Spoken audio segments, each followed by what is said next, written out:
Hello everyone, welcome to my channel build your career.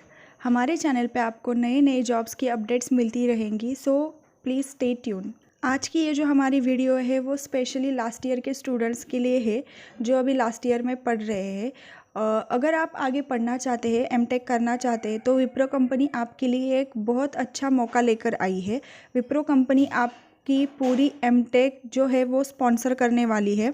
आपको पढ़ाई करने के साथ साथ यहाँ पे पैसे कमाने का मौका मिलता है कि earn while you are learning.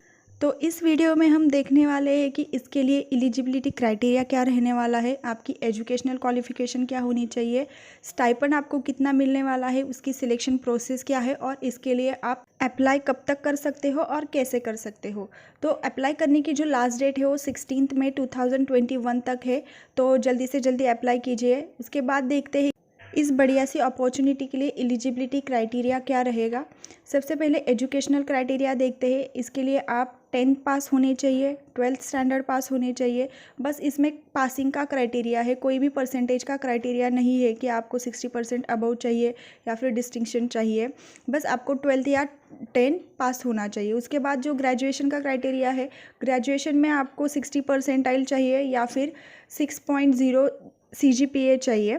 जो स्टूडेंट अभी लास्ट ईयर में पढ़ रहे हैं, जिनका पासिंग ईयर 2021 होने वाला है, ये अपॉर्चुनिटी सिर्फ उन लोगों के लिए है। और जो लोग BCA, BSc, वो भी computer science, IT, mathematics, statistics, electronics या फिर फिजिक्स इन फील्ड में कर रहे हैं, ये अपॉर्चुनिटी सिर्फ उन लोगों के लिए है। ठीक है, अब देखते हैं बाकी के अदर क्राइटेरियाज कौन कौन से है। सबसे पहले है कि आप जो भी ग्रेजुएशन कर रहे हैं उसमें आपका मैथ्स कंपलसरी सब्जेक्ट होना चाहिए।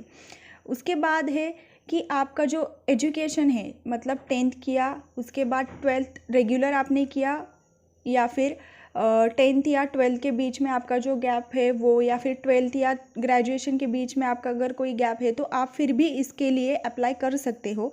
लेकिन अगर आप ग्रेजुएशन कर रहे हो, आप BCA या BSc कर रहे हो और उसके बीच में आपको ईयर गैप आता है तो आप लोग इसके लिए क्वालिफाई नहीं हो। अगर आपका पूरे एजुकेशनल एक सेक्शन में गैप है तो आपको अलाउड है, वो भी मैक्सिमम 3 इयर्स के लिए। लेकिन अगर आपका ग्रेजुएशन करते टाइम पे आपको अगर कोई गैप है, 10th करते टाइम पे गैप है, 12th करते टाइम पे कोई गैप है, या फिर ग्रेजुएशन अगर आपका 3 सालों में नहीं कंप्लीट हुआ है तो आप इस पोस्ट के लिए अप्लाई नहीं कर सकते। उसके बाद आपका जो भी कोई एजुकेशन है वो एक्सटर्नल नहीं होना चाहिए, वो फुल टाइम कोर्स होना चाहिए। आपके अभी के जो टाइम पे कोई भी बैकलॉग्स नहीं होने चाहिए। अगर आपके पहले बैकलॉग है और आपने वो क्लियर किया है तो कोई प्रॉब्लम नहीं है, आप इस पोस्ट के लिए अप्लाई कर सकते हो। लेकिन आपके प्रेजेंट में कोई भी बैकलॉग्स अलाउड नहीं है। उसके बाद अगर आपने विप्रो कंपनी में लास्ट 3 मंथ्स में अप्लाई किया है किसी भी पोस्ट के लिए तो आप इस पोस्ट के लिए अभी अप्लाई नहीं कर सकते। MNC कंपनीज़ का क्राइटेरिया है कि अगर आप किसी भी फील्ड, कोई भी कंपनी में एक टाइम पे अप्लाई करते हो तो अगली टाइम पे किसी भी पोस्ट के लिए आप अप्लाई कर रहे हो तो उसमें 3 मंथ्स का गैप होना चाहिए। अगर आपने लास्ट 3 मंथ्स में विप्रो कंपनी के लिए अप्लाई किया है तो आप अभी एलिजिबल नहीं हो। तो ये सारी बातें थी, अलग अलग क्राइटेरिया हमने देखा, एजुकेशनल क्राइटेरिया क्या है और अदर क्राइटेरियाज़ क्या है। अब बात करते हैं कि स्टाइपेंड इसमें कितना मिलने वाला है। अब आप अगर ज्वाइन करते हो विप्रो तो फर्स्ट ईयर जब आप पढ़ रहे होंगे तो फर्स्ट ईयर में आपको 15,000 स्टाइपेंड मिलेगा हर महीने। उसके बाद सेकेंड ईयर में मिलेगा आपको 17,000 स्टाइपेंड, थर्ड ईयर में मिलेगा आपको 19,000 स्टाइपेंड और लास्ट ईयर में मिलेगा, फोर्थ ईयर में मिलेगा आपको 23,000 स्टाइपेंड आपको मिलने वाला है। इसमें और एक क्या फ़ायदा है आपका, जो आपकी एमटेक डिग्री होगी जो अच्छे से कॉलेज, रेप्यूटेड कॉलेज में रहेगी, वो आपको विप्रो पूरी की पूरी स्पॉन्सर कर रहा है। आपको उसके लिए कोई भी फ़ीस नहीं भरनी है। तो इसका मतलब फ़ायदा क्या होने वाला है आपका, कि आप पढ़ाई भी कर रहे हो, उसके साथ आप कमा भी रहे हो और उसके साथ आपको एक रेप्यूटेड MNC कंपनी में एक्सपीरियंस मिलने वाला है 4 साल का। तो ये सारे आपके फ़ायदे हैं। अगर बात करते हैं, और एक बात है यहाँ पे, विप्रो कंपनी आपसे एक सर्विस एग्रीमेंट कर रहे वाली है, वो भी 60 मंथ के लिए, वो होता है 5 साल का एग्रीमेंट। अगर बात करते हैं कि अगर आप ये अपॉर्चुनिटी नहीं ग्रास्प करते तो आप यहाँ पे अभी ग्रेजुएशन कर रहे हो, उसके बाद कोई भी कंपनी में आप ज्वाइन करोगे तो आपका स्टार्टिंग पेमेंट कितना होगा, आपका ग्रोथ रेट कितना होगा, 5 ईयर के बाद आप अपने आप को कहाँ देखते हो, उसमें साथ साथ आपको एमटेक की डिग्री मिलने वाली है क्या, नहीं। अगर आप डिग्री करने वाले हो तो आपको अलग से फ़ीस भरनी होगी। आपका तब तक के लिए इनकम रुक जाएगा और आपको कोई एक्सपीरियंस भी मिलने नहीं वाला है। तो इस अपॉर्चुनिटी का फ़ायदा क्या है?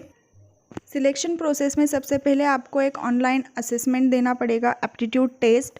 उसमें 3 टाइप्स रहेंगे, एक वर्बल रहेगा, एक एनालिटिकल रहेगा और थर्ड क्वांटिटेटिव रहेगा। ईच सेक्शन में आपको 20 क्वेश्चंस होंगे और उसकी हर एक सेक्शन के लिए आपको 20 मिनट्स दिए जाएंगे। तो लॉजिकली एक क्वेश्चन के लिए आपके पास 1 मिनट रहेगा। अगर आप ये टेस्ट पास करते हो उसके बाद आपका एक रिटन कम्युनिकेशन टेस्ट रहेगा, उसके लिए भी आपको 20 मिनट्स का टाइम रहेगा।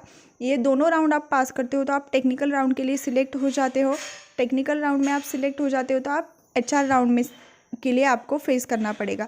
अगर आपने ये चारों क्राइटेरिया पास कर लिए तो आपको एक गोल्डन अपॉर्चुनिटी आपके हाथ में रहेगी, जहाँ पे आपको स्टाइपेंड तो मिलेगा, उसके बाद आपको एक MTech की डिग्री मिलने वाली है। उसके बाद वो भी विप्रो कंपनी में स्पॉन्सर की हुई, आपको उसके लिए फ़ीस नहीं पे करनी होगी। और जो लास्ट आपका फ़ायदा होगा वो क्या होगा कि आपको एक रेप्यूटेड कंपनी का एक्सपीरियंस मिलेगा। तो इस अपॉर्चुनिटी को वेस्ट मत कीजिए, जल्दी से जल्दी अप्लाई कीजिए, अपने आप को प्रिपेयर करिए कि आप इस क्राइटेरिया में फिट बैठे।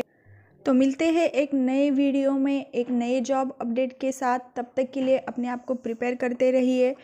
Keep learning every day and take care.